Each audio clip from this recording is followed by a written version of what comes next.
Hey guys, welcome to Digital Digest, and in this video I'm going to show you how to connect ActiveCampaign with HubSpot. So first go to zapier.com/dashboard, click on create a Zap,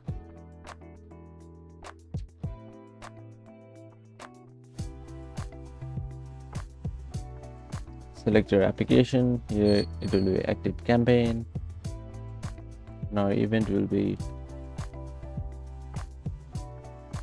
when contact is added to the list.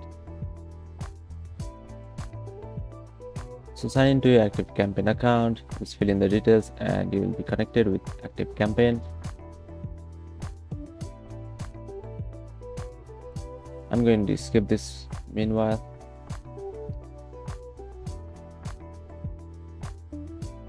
And let's go to our action. So now our action will be HubSpot.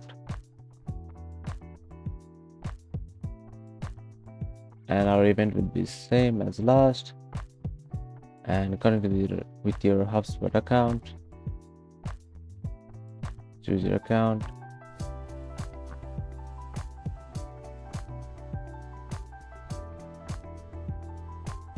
and then authorize.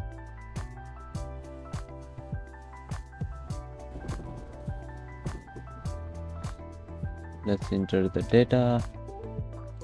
Now after all that, you just have to click on publish the Zap, and then your Zap will be created, and this way you can connect ActiveCampaign with HubSpot. Thank you for watching this video, and I'll see you on the next one.